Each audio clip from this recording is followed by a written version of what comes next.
친구들 안녕. 좋아. 세계사 12강이지. 시험 범위 마지막 시간이야. 이번 12강의 제목은 로마 세 번째 시간, 로마 문화와 그 다음에 크리스티교라는 제목으로 수업을 진행을 해볼 예정이다. 교과서는 46페이지부터 47페이지가 되겠습니다. 우리가 로마 역사를 공부할 때 크게 두 개의 파트로 나눠서 공부를 했었어. 이렇게 공화정과 제정으로 나눠서 공부를 했었지. 그래서 여러분들은 로마가 최초에는 굉장히 작은 도시국가에서 왕이 다스리는 왕정체제였지만 점점 그 시스템을 발전시켜 나가면서 어떠한 정치체제로 넘어갔다?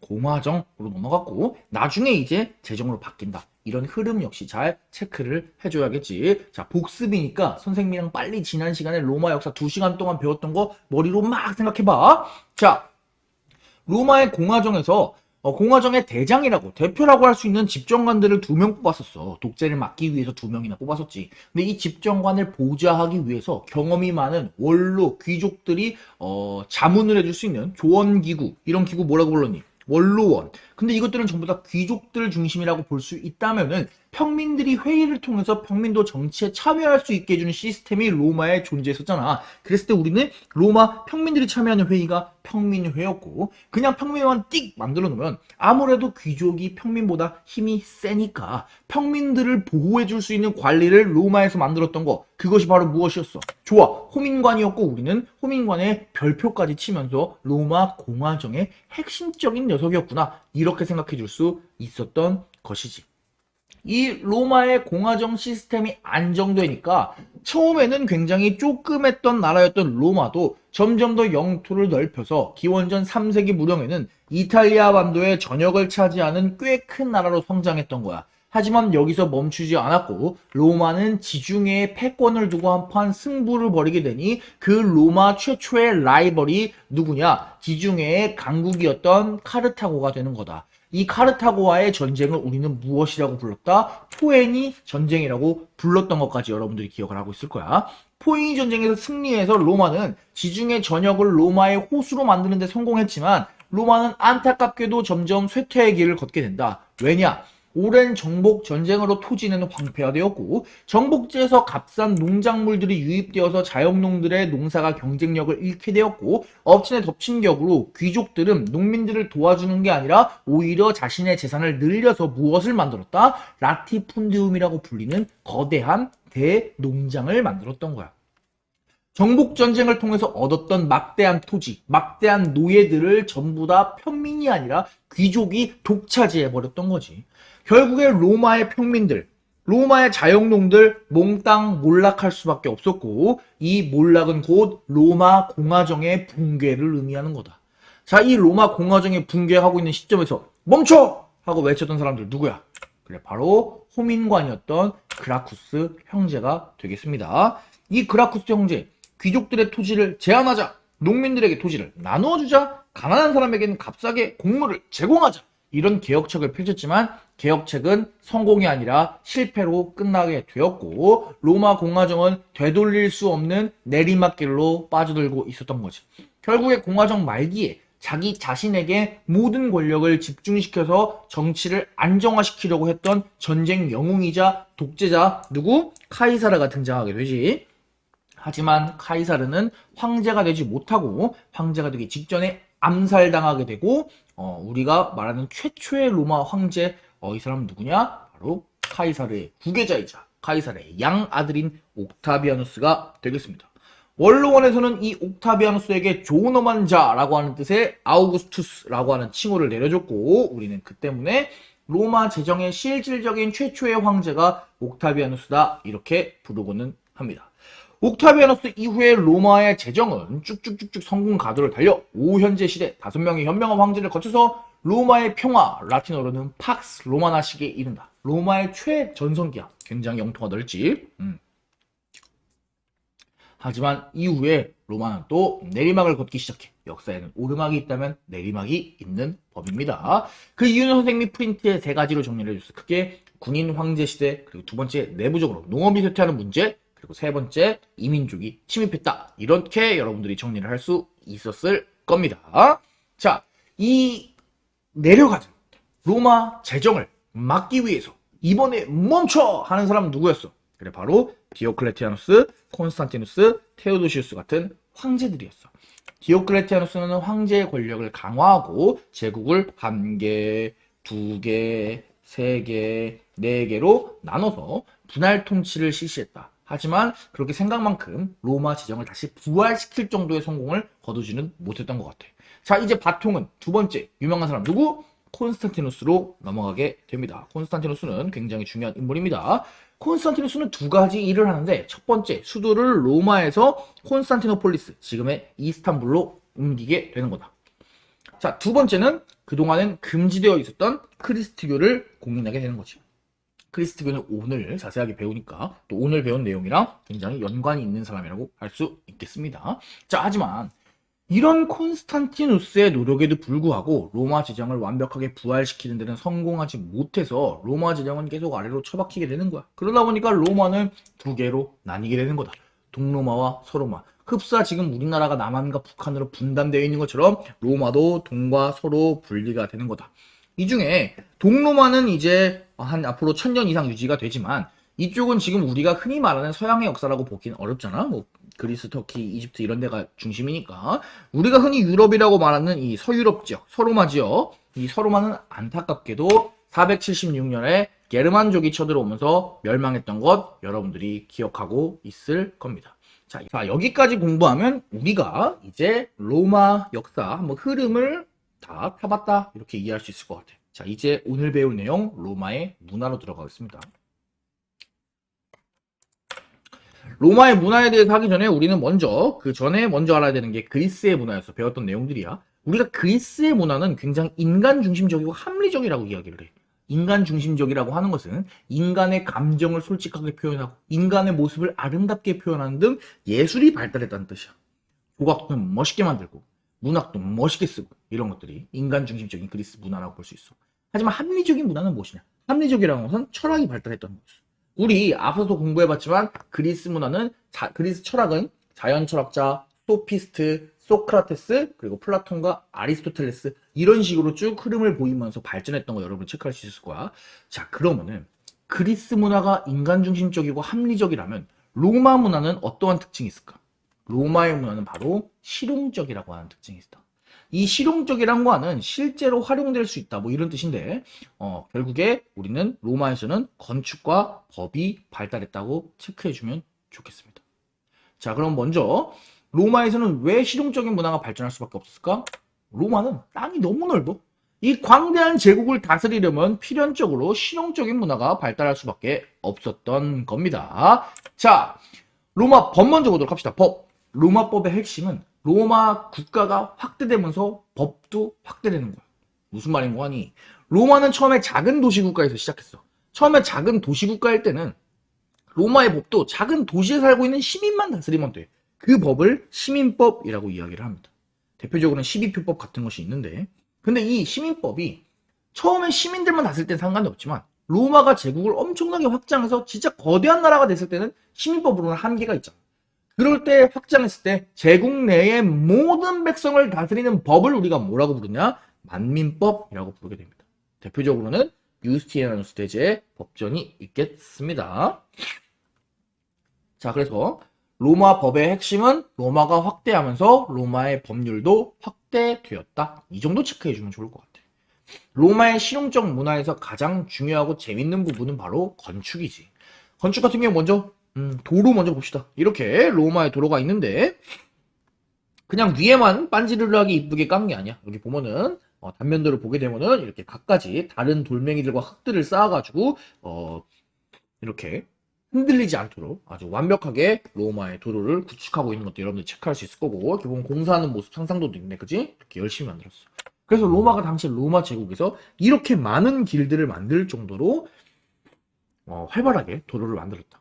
이 제국 곳곳으로 빠르게 군사를 보내고 빠르게 물자를 수송하기 위해서 이렇게 도로를 곳곳에 깔았던 그런 로마 제국의 모습을 여러분들이 확인할 수 있는 거지. 도로 이후에 또 선생님이 참 좋아하는 건데 수도교. 도시에 물을 공급하는 거야. 굉장히 큰 다리임을 볼 수 있지. 여기 보면은 산 꼭대기에 이렇게 물이 있는 수원지가 있어. 그렇다면 여기서 물은 위에서 아래로 내려오니까 해가지고 이제 도시로 보내는 거지. 도시에 있는 물탱크까지 물을 보내기 위해서 이렇게 다리를 만든 것이 무엇이다? 수도교가 되겠다. 생각해봐. 산에서부터 도시까지 아주 얕은 그런 경사도를 유지하면서 그것을 건축해내는 게 굉장히 쉽지 않은 기술이었을 거란 말이야. 하지만 로마 제국 곳곳에 보면은 이런 수도교가 아직도 남아있다. 이렇게 생각해주면 좋을 것 같아. 한 개가 아니야. 여러 개가 있어. 자, 그 다음에 로마의 실용적인 문화 또 뭐가 있을까? 무려 2,000명까지 수용되는 공중 목욕탕도 있었다 그래. 선생님도 사우나 가는 걸 참 좋아하는데 이게 참 코로나 때문에 못 가고 있긴 한데 선생님이 인생을 살면서 가봤던 그 어떤 대한민국의 목욕탕도 2,000명 들어가는 목욕탕은 없었어. 근데 로마 시대 때 이미 2,000명이 들어가는 목욕탕이 있었대. 야, 이 사람들 정말 목욕을 좋아하는구나. 이렇게 생각할 수도 있지만 정말 실용적인 문화가 발달했구나. 이렇게 생각해 주자고. 자, 로마 문화의 꽃! 우리 로마 문이 팍 떠오르는 거 뭐가 있니? 콜로세움 여러분들 알고 있을 거야. 지금의 우리로 따지면은 마치 잠실 종합운동장 같은 거. 우리 잠실 종합운동장 학교 바로 옆에 있는데 거기 보면 여러분들 거기서 막 축구도 하고 야구도 하고 막 콘서트도 하고 e스포츠도 하고 막 다 하잖아, 그치? 근데 그것들의 공통점이 뭐야? 시민들이 좋아하고 재밌는 그런 것들을 하는 거잖아. 콜로세움도 똑같아. 이 콜로세움에서 시민들이 좋아하는 뭐 예술 활동을 하거나 아니면은 뭐 스포츠 경기를 하거나 그랬던 거야. 물론 여기서 말하는 로마의 스포츠 경기는 지금의 축구, 야구, e스포츠랑은 좀 다르겠지? 이때 했던 대표적인 스포츠 경기는 바로 검투 경기야. 선생님 한번 얘기한 적 있겠지만 검투사, 칼을 든 검투사들이 서로 자기들끼리 싸우거나 아니면 무서운 맹수들이랑 싸우는 그러한 모습들을 여러분들이 체크를 할 수 있겠다. 그래서 이 콜로세움 안에서 여기서 검투 경기가 일어나고 막 사람들이 여기서 와 하는 거야. 뭐 지금의 뭐 상암 월드컵 경기장 뭐 못지않지. 거의 규모도 그 정도야. 사람들 수만 명이 들어갈 수 있었대. 정말 대단한 건축물이라고 볼 수 있겠다. 콜로세움 같은 경우에는 이 안에다가 이렇게 물을 채워가지고 배들끼리 이렇게 부딪힌 해전을 재현한 그런 어떠한 행사들도 했다고 해. 사람들이 안 좋아할 수 없겠다, 그지? 얼마나 막 박진감 넘치겠니? 그지? 여러분 생각해봐. 지금도 월드컵 경기장 같은 데가 물을 채워놓고 배를 띄워가지고 배끼리 막 부딪히는 거 시범 보여주고, 와, 선생님도 한번 보고 싶어. 타임머신이 있다면 진짜 과거로 돌아가서 콜로세움을 한번 가보고 싶어. 검투서로서 말고 구경하는 사람으로서 검투서라고 하면 칼 맞아 죽을 거니까 안 되고, 그지? 정말 대단한 것 같아. 로마 사람들의 건축 기술 이 정도로 발달했다. 이런 거 여러분들이 체크해주면 되겠습니다. 자, 여기까지 우리가 로마의 문화에 대해서 알아봤고 오늘 배울 두 번째 주제이자 시험 범위 마지막 주제인 크리스티교에 대해서 배워볼게요. 크리스토교에서 배울 때 이런 애들이 있어. 선생님 크리스토교가 뭔지 몰라요? 라고 하는 친구 있어. 당연하지. 처음 배우는 건 모르는 게 당연해. 쉽게 설명해 줄게. 크리스토교는 무엇이냐? 결국에 크리스트를 믿는 종교야. 말장난 같지만 이 크리스트가 뭔지를 알면 우리가 크리스토교 이해하기가 쉬워. 크리스트가 무엇이냐? 크리스트는 바로 구원자 예수를 얘기해. 우리가 흔히 예수님이라고 이야기하지. 예수는 실존 인물이야, 얘들아. 이 구원자 예수 그런데 예수가 우리를 구원해준다. 우리 사람들 세계에 있는 모든 사람들을 구원해준다. 뭐라 그래야 될까? 천국에 이르게 해준다.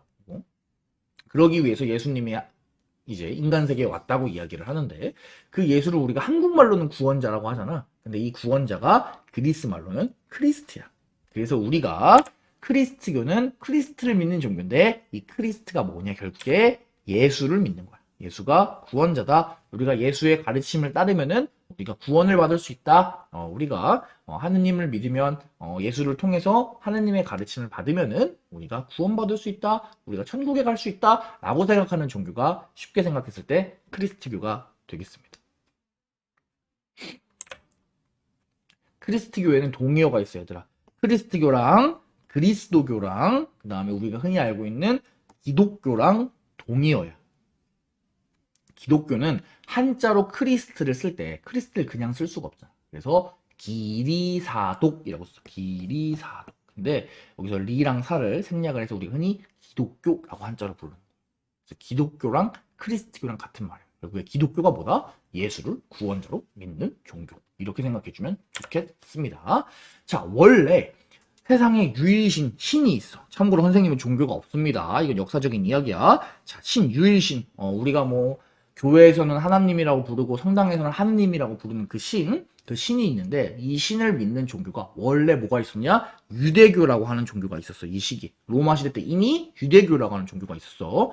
유대교는 이 하느님을 믿으면은 구원을 받을 수 있다는 그런 사상을 갖고 있었어. 그런데 특징적인 게 뭐냐? 유대교에서 구원은 오직 유대인만 받을 수 있어. 유대민족만 받을 수 있어. 유대인은 지금의 이스라엘인이라고 생각하면 돼. 얘들아, 그러면은 유대인들은 이 종교를 많이 믿겠지. 하지만 모든 사람들이 이 유대교를 믿기 쉬울까? 하느님을 믿으면 구원을 받을 수 있지만 구원을 받을 수 있는 존재는 오직 유대인뿐이다. 이러면 이게 인기가 많을까? 아니겠지.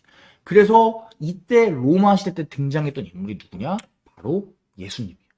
이 예수는 민족과 신분을 초월한 어떤 신의 사랑을 이야기한다. 당신이 어떤 민족이든지, 당신이 어떤 신분이든지, 돈이 많든지 적든지, 남자든지 여자든지 상관이 없다. 왜냐?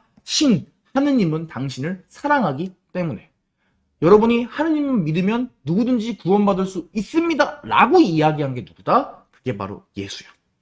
그렇기 때문에 예수는 굉장히 많은 인기를 얻었고 이 예수를 따르는 사람들이 많아지고 이렇게 해서 생긴 종교가 바로 크리스트교, 한국말로는 기독교가 되겠습니다. 이 기독교에서는 당연히 구원은 누구나 받을 수 있다. 평등한 신의 사랑이 있기 때문에 여러분이 예수의 가르침을 따르고 하느님을 믿기만 하면 누구나 구원을 받을 수 있다라고 이야기한 것이 기독교, 크리스트교가 되겠습니다. 자, 그럼 이거는 한 발짝 더 나아간 약간 여러분들 상식을 교정해주기 위한 좀 퀴즈인데, 우리가 흔히 기독교라고 얘기하면 교회만 생각하는 친구들이 많아. 그치? 기독교 이꼴 교회 이렇게 생각하는 친구들이 많은데, 우리 성당도 있잖아요. 그럼 성당은 기독교가 아니고, 기독교예요? 기독교 아니에요? 이런 친구들이 있는데, 결론 먼저 얘기하자면, 성당도 기독교의 하나야. 기독교는 아까도 얘기했지만 예수를 믿는 모든 종교로서 크리스트교랑 동의어요. 그래서 기독교는 커다란 하나의 덩어리라고 생각하면 돼. 그리고 그 덩어리 안에 여러분들이 흔히 성당이라고 부르는 한국말로는 천주교, 원래 말로는 가톨릭, 그리고 다른 말로는 구교 이런 것들이 들어있는 거고, 그리고 그 옆에 이제 여러분들이 흔히 교회라고 부르는 거, 여러분들이 기독교라고 생각하고 있는 그거, 교회가 원래 부를 때는 개신교가 맞는 영어야.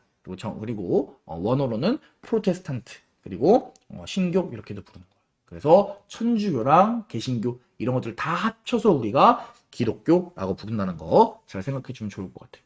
보통 한국인들 대부분이 기독교 하면 교회만 생각하는데 사실 기독교는 큰 법이죠. 우리가 과일 안에 사과랑 귤 이런 게 있는 것처럼 기독교 안에 성당과 교회, 즉 천주교와 개신교가 있다. 이 정도 생각해 주면 좋을 것 같아요. 천주교와 개신교가 분리되는 거는 우리가 2학기 때 배워볼 예정이니까 여기선 잠깐 멈추고 우리는 기독교의 성립부터 다시 한번 이야기를 해보도록 합시다. 로마 시대 때 팔레스타인 지방, 이쪽을 팔레스타인 지방이라 그래. 이 지역에 예수가 등장합니다. 예수는 구원자야. 예수가 이야기했던 건 뭐다? 이제 하느님만 믿으면 누구나 민족과 신분을 초월할 수 있습니다. 누구나 구원받을 수 있습니다. 하느님을 믿으세요! 이렇게 얘기한 거야.